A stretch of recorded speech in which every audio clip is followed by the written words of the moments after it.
نحمده ونصلي على رسوله الكريم أما بعد فأعوذ بالله من الشيطان الرجيم بسم الله الرحمن الرحيم يا أيها الذين آمنوا استعينوا بالصبر والصلاة إن الله مع الصابرين.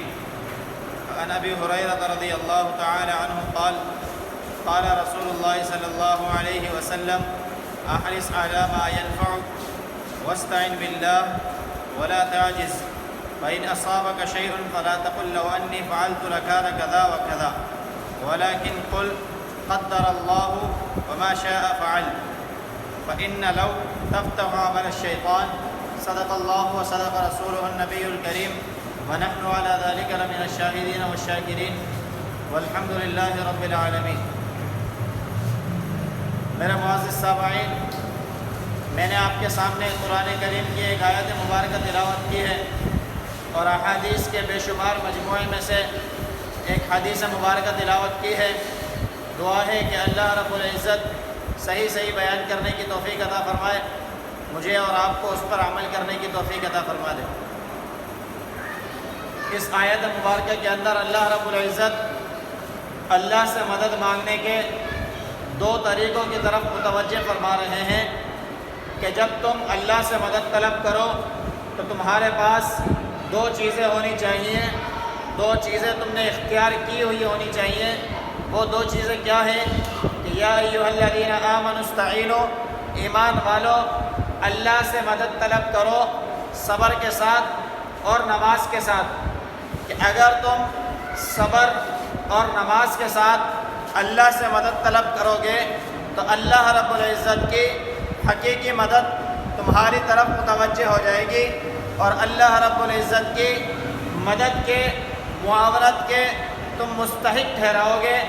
اگر یہ دو باتیں تمہارے اندر نہیں پائی جائیں گی تو تمہارے اندر اللہ رب العزت کی مدد طلب کرنے کی حقیقی طلب موجود نہ ہونے کی وجہ سے اللہ کی مدد تم تک متوجہ نہیں ہوگی.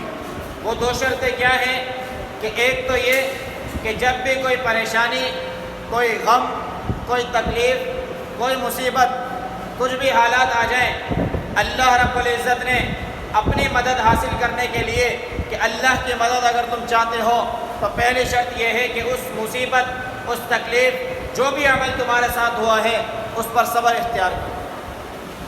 دوسرے نمبر پر بالصلاۃ، کہ اللہ کی مدد چاہتے ہو تو صبر کے بعد نماز کا دامن نہ چھوڑنا.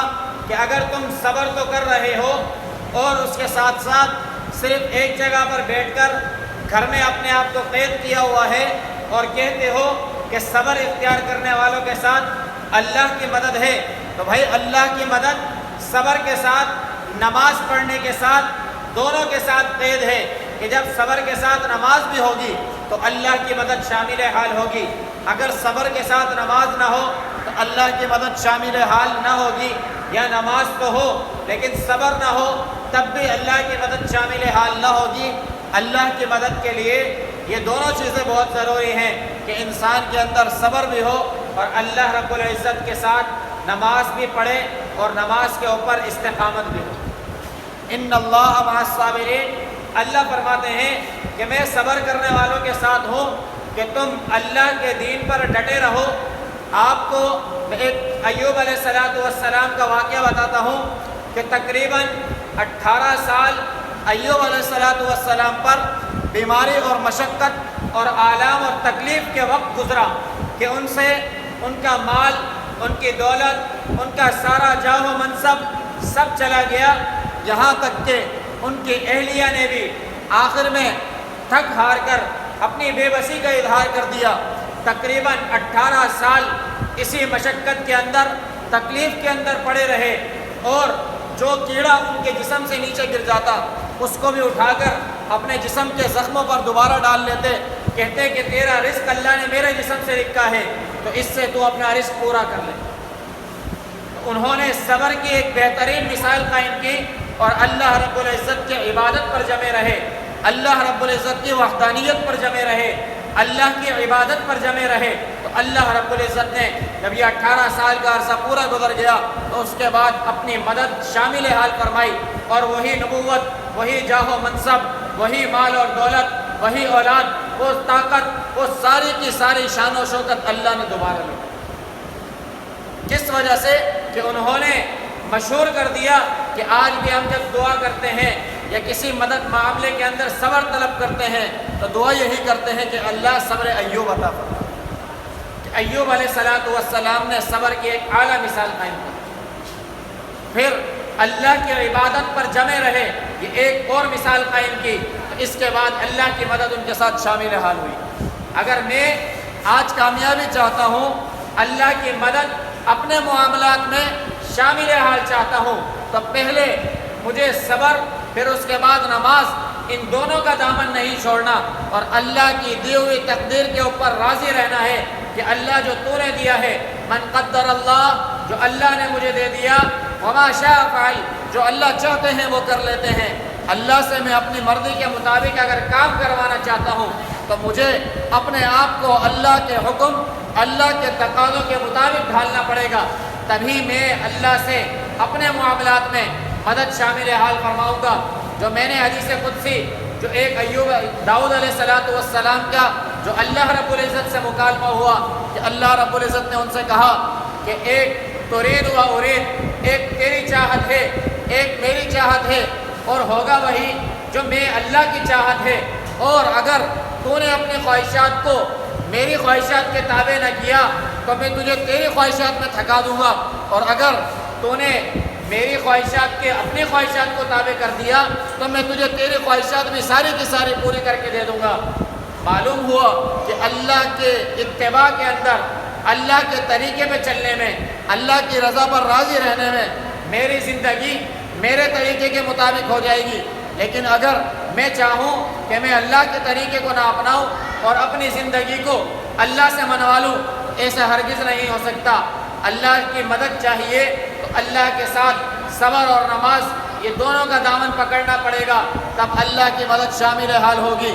دوسرے نمبر پر اللہ کی مدد کے لیے ضروری ہے کہ میں اور آپ اگر کسی منصب کو چاہتے ہیں، کوئی عہدہ چاہتے ہیں، کوئی چیز طلب کرنا چاہتے ہیں، تو اللہ کے معاملات میں لوگوں کے ساتھ حسد نہ کریں کہ اللہ نے فلاں کو فلاں چیز دی، اللہ نے فلاں کو فلاں منصب دیا، تو بھائی یہ اللہ کا اختیار ہے، اللہ جس کو چاہے جو دے دے، لیکن اللہ سے مدد طلب کریں۔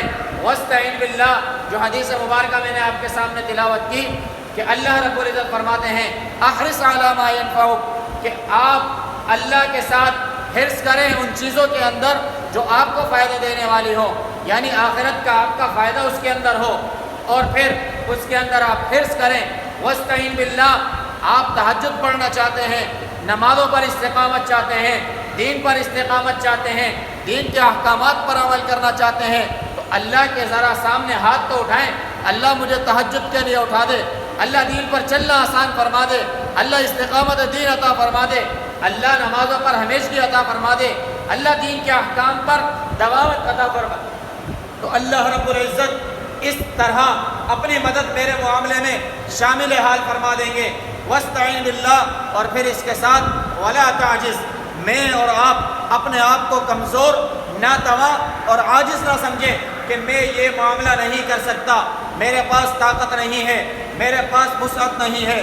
اللہ ہی نے تو سامنے والے کو بھی دیا، اللہ ہی نے تو اس شخص کو بھی دیا جس کو دیکھ کر آپ بات کر رہے ہو، اللہ ہی نے اس شخص کو نوازا، اس کے پاس بھی 2 ہاتھ ہیں، اس کے پاس بھی 2 آنکھ ہیں، اس کے پاس بھی ایک دل اور دماغ ہے، اسی سے کام لیتا ہے، اللہ نے اس کو دیا، اللہ آپ کو بھی دے سکتے ہیں، بس ضرورت اس بات کی ہے کہ میں اور آپ اپنے آپ کو کمزور، عاجز نہ سمجھیں، بلکہ جو اللہ نے دیا اس پر راضی رہیں اور اللہ سے مدد طلب کرتے رہیں۔ جو کر دیا وہ اللہ نے لکھا تھا، جو ہو گیا وہ اللہ نے لکھا تھا۔ اب یہ نہ کہیں کہ میں اگر ایسا کر لیتا تو ایسا ہو جاتا، اگر ایسا نہ کرتا تو اس برائی میں مبتلا نہ ہوتا، اگر فلاں کے مشورے پر عمل کر لیتا تو کامیاب ہو جاتا، فلاں کی بات نہ مانتا تو کامیاب ہو جاتا۔ کسی نہ کسی پہرائے میں دوسرے کے اوپر لان تان کرنا یہ مجھے اور آپ کو کامیابی سے روکنے والی بات ہے۔ نبی علیہ السلام نے فرمایا فَإِنَّ لَوْ تَفْتَحُ عَمَلَ الشَّيْطَانِ، کہ یہ جو اگر کا لفظ ہے یہ تم استعمال کرتے ہو، یہ شیطان کا عمل ہے، یہ تمہیں کامیابی سے روکتا ہے، یہ تمہیں اللہ کے دین پر عمل کرنے سے روکتا ہے، یہ تمہیں اللہ کی مخلوق کو کم کر کے دکھاتا ہے، اللہ کی مخلوق کی اہمیت میرے اور آپ کے دل میں ہمیشہ ہونی چاہیے۔ اگر میں چاہتا ہوں کہ اللہ کی مدد میرے ساتھ شامل حال ہو، اگر آپ چاہتے ہیں اللہ میری ضروریات کو پوری کر دے، تو اللہ رب العزت نے نبی علیہ الصلوۃ والسلام کی پاک زبان سے یہ ارشاد میرے اور آپ تک ارشاد فرمایا کہ اگر تم چاہتے ہو من کان فی عون اخیہ کان اللہ فی عونہ، اللہ اگر آپ کی مدد کرے تو آپ اپنے بھائی کی مدد میں لگے رہیں، اللہ آپ کی مدد کرے گا۔ ومن کان فی حاجت اخیہ کان اللہ فی حاجتہ، کہ اگر آپ اپنے بھائی کی ضرورت کو پورا کریں گے تو اللہ آپ کی ضرورت کو پورا کر دے گا۔ اس قاعدے کے مطابق اپنی زندگی کو بنا لیں گے، اللہ کی مخلوق پر رحم کریں گے، اللہ کی مخلوق کے ساتھ اچھا برتاؤ کریں گے تو اللہ کی مدد شامل حال ہوگی۔ ہمارے کام دریا اور پار لگ جائیں گے، ہمارے کام کنارے پر لگ جائیں گے، ہماری کشتی کنارے پر لگ جائے گی، میں اور آپ سرخرو ہو جائیں گے، اس دنیا کی بھی کامیابی ملے گی اور آخرت کی کامیابی ویسے ہی اللہ نے اپنے دین پر عمل کرنے والوں کے لیے رکھی ہے۔ دعا ہے کہ اللہ رب العزت خود مجھے بھی نبی علیہ الصلوۃ والسلام کی سیرت اور قرآن کے احکام پر عمل کرنے کی توفیق عطا فرما دے، آپ تمام میں سے ایک کو بھی عمل کرنے کی توفیق عطا فرمائے۔ آخر دعوانا ان الحمد للہ رب العالمین۔ الحمد للہ رب العالمین والصلاۃ والسلام علی سید الانبیاء والمرسلین۔ اللہم انت السلام و منک السلام تبارک یا ذا الجلال والاکرام۔ اللہ کریم ہمارا یہاں بیٹھنا اپنے بارگاہ عالیہ میں قبول فرما۔ اللہ کریم قرآن اور احادیث کا سنانا اپنے بارگاہ عالیہ میں قبول فرما۔ اللہ کریم فلسطین کے مسلمانوں کی مدد فرما۔ اللہ کریم شام اور برما کے مسلمانوں کی مدد فرما۔ اللہ کریم قبلہ اول بیت المقدس کی حفاظت فرما۔